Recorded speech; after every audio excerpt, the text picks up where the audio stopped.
YouTube Granddad is a guy called Geriatric 1927, a guy who at the time was like pushing 80, and uploaded a video of himself chatting on YouTube about his life, his war stories, his hobbies. I think he was like a motorcycle enthusiast or something. You don't expect to see a doddering old man, which in a way is kind of sweet, I think. In amidst the kind of filth and decadence and decay that makes up 99% of the internet, there's this amiable, charming old guy on there. It's like finding like a packet of Worders originals in a porn dungeon. It was lovely. It made the internet seem normal, made YouTube seem like a friendly, warm, family place. Hello YouTubers. Well, so what is it that 6 million pensioners don't do? Well, what they don't do is they don't either have access to or use the internet. And there's much that's being done to help them to achieve that, but I'd like to tell you how I'm involved, but more importantly how you can help. But before I do that, I really need to explain stuff I haven't talked about before about how I'm in a position to help. Well, when I first came onto YouTube, I got a lot of media attention. On the YouTube website has been viewed by almost 500,000 people in just over a week.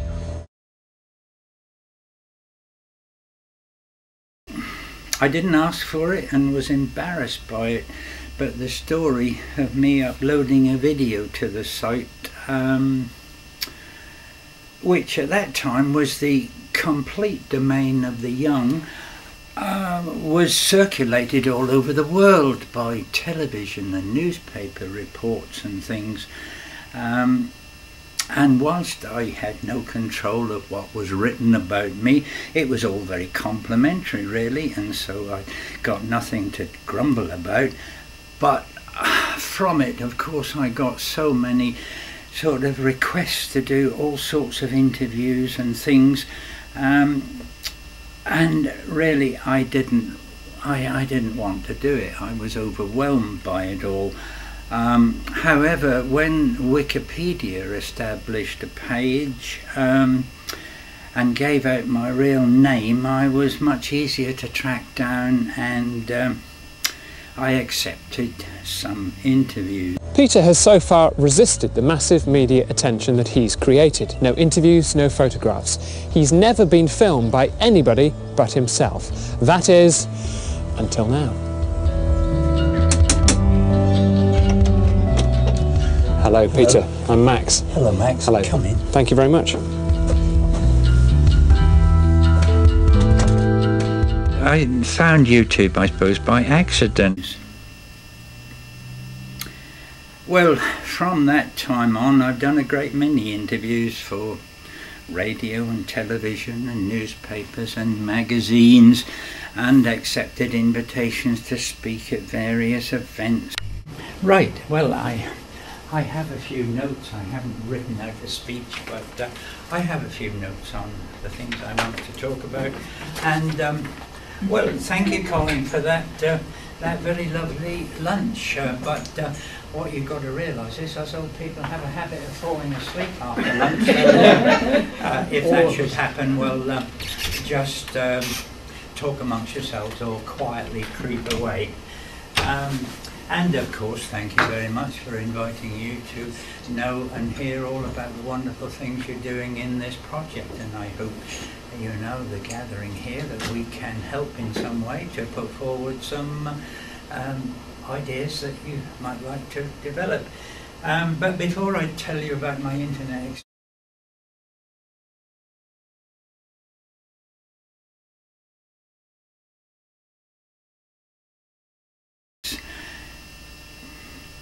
and sometimes my house resembles a TV studio with all the lights, monitors and cables and big white reflector things, you know.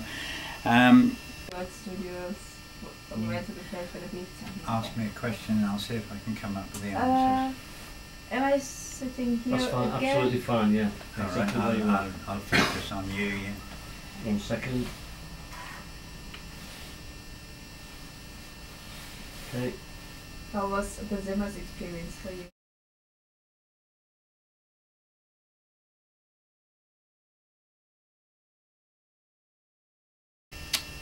And if I can't travel to an event or to studios, I've done the interview via a video link. And what we thought we'd do today, Peter, so that we could fix any problems tomorrow between now and Friday. But it looks like everything's working fine. Yeah, I have one more test to do. I'll try to bring you room audio into the computer, so can you hold please for a couple of minutes? So yeah, if you could maybe hang on for maybe 5 to 10 minutes, Peter.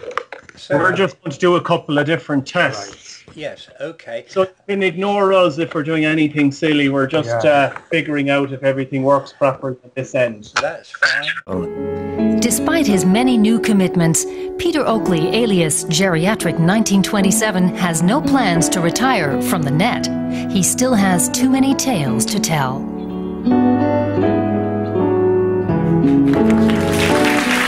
And Peter Oakley isn't here in the studio today, but he's with us anyway, sitting in front of his webcam at home in England. And we have our own little webcam here in the laptop, so we can see Mr. Oakley, and Mr. Oakley can see us. Hello, Mr. Oakley. Hello to you. How are you today? I'm very well, thank you. Quite excited about all this. Is this your first interview? Obviously not. Looks like you have a little studio in the background there. Well, you could call it the studio. Yes, I've accumulated a lot of computer stuff around me over the years that I've been messing about with it. And you have a lot of lighting tricks and everything. Maybe you could demonstrate something for us. Lighting tricks? Well, yes, I suppose I could. Now because of your internet activity, but also because of the band you played in, the Zimmers. All right, Mr. Oakley, thank you very much for logging on and spending some time with us. It'd be lovely to chat a little more. Unfortunately, we don't have any more time, but what we have time for is one last hello YouTubers for us, please. And that's all been very interesting, but as I said before, I didn't ask for any of this, but it occurred to me that by doing the interviews I could hopefully give sort of something back to the community and to YouTube, and of course in the early days, you know, before, I don't know, before Facebook and all this sort of social networking, YouTube was, you know, the platform to be. And as you see on the sort of reporter on the intro to the video, you don't expect to see an old man in such a place.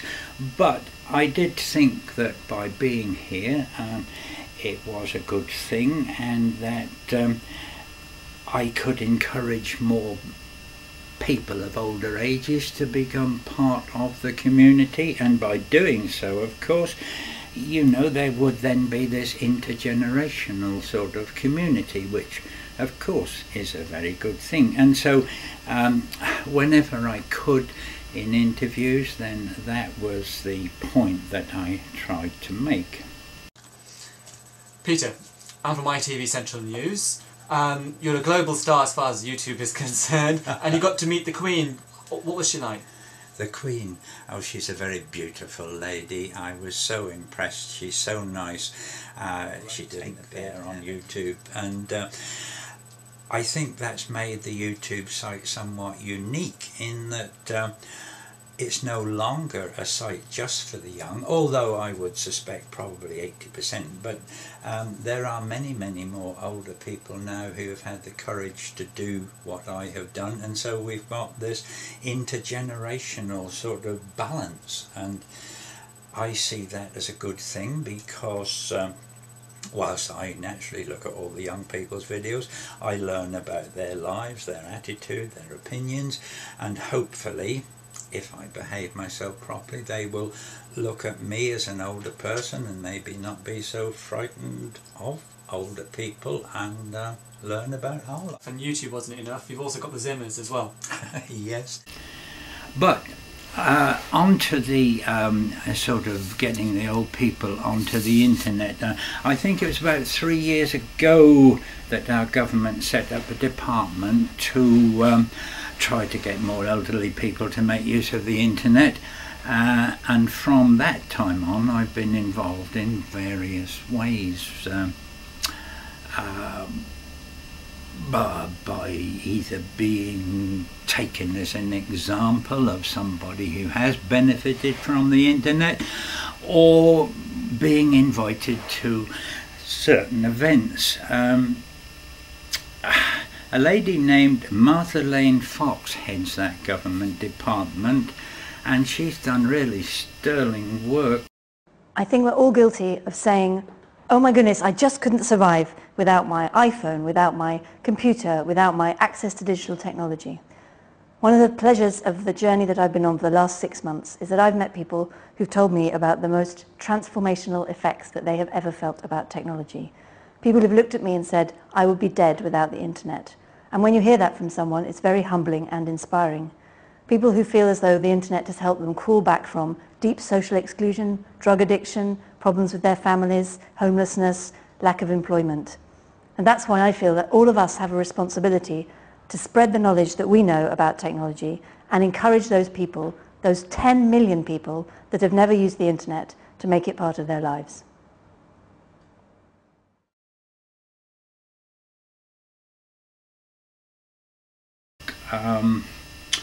To get organisations like the Charity Age UK to set up classes. She's got big business involved. I think she's got Microsoft involved,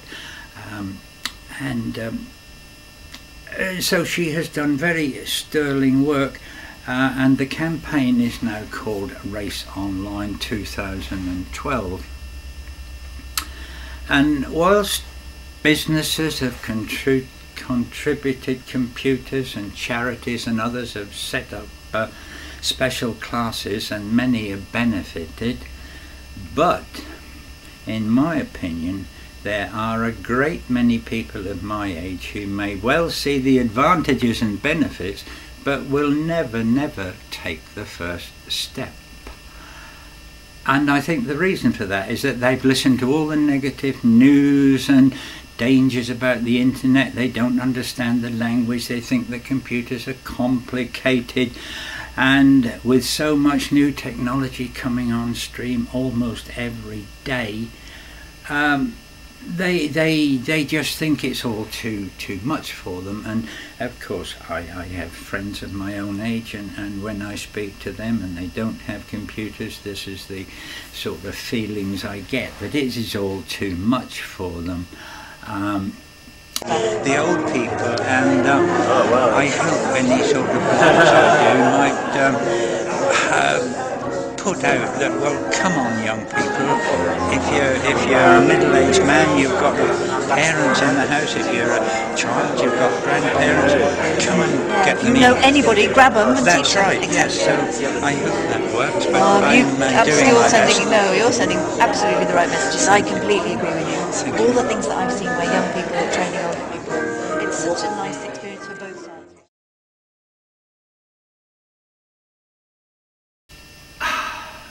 So this is where you can help, I think, because if you have an elderly relative, then very gently and with patience you can enthuse them about it and tell them all of the benefits that they would enjoy. And of course we all know what their benefits are about communication, being able to order stuff online and research anything they want that they are interested in. So you could enthuse them about it, by showing them your computer and what you do. You wouldn't expect them to do the same things as you necessarily, but if you could enthuse them to make a start, I think that would help them very much. I've known loneliness. I've known what it's like not to talk to a living person maybe for weeks. To feel isolated, to not be able to get outside without difficulty, to have pain to walk, to feel the despair of not being able to do those simple jobs that once were very easy, and you have to call for help and lose your independence. Well, yes, a lot of old people are in that situation, like me, but my life has changed in so many ways after getting access to the internet, and I can assure you that if any of your elderly relatives are in similar positions, then theirs will too. And I've seen so many cases where older people have got onto the internet, and you can no longer, you can't get them off it. They used to grumble about you being in your bedroom all the time, and now the situation is often reversed. So please do give it a try if you can. And there will be many of you who have done similar things. I know they have, because I've had letters and videos relating to it. And if you are one of those, and you would leave your comments telling the viewers what you have done, then that might encourage more people to follow your lead.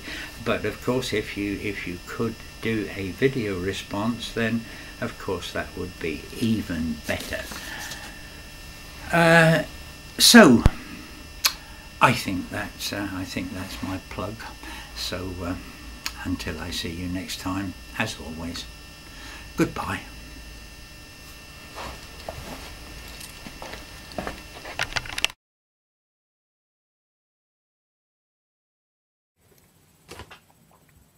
Hey Peter, it's great to see you, and this is really an interesting video that you've put up, because I've told my mom about you. She is an older person, she's in her mid-80s, and she is a little skeptical of YouTube, and she's a little skeptical of Facebook, but she's been a computer user for quite a while, and you know, one of the ways she uses it, she's a really good email correspondent. But that was pretty much the extent. It's been around for a long time, and just this look of amazement on her face as she's getting to talk live to her son, who's many miles, you know, I think it's a couple thousand miles away. I should know how big my own country is. But anyhow, the reason I wanted, those visits are wonderful, and so I just share that to, you know, inspire anybody to consider connecting with their relatives that are far away in that way, because it's just a very genuine, beautiful, close connection with loved ones, you know, who none of us are going to be around forever, and to take advantage of it, been very meaningful to us. But the other thing related specifically to what you're talking about with helping people on the computer, on Skype, there's a button where you can share screens. So she can push that button on her end, and I'm able to then see exactly what her screen looks like. So we've been working on other things when we have the time. I'm helping her understand how to use her her calendar and her address book in Apple.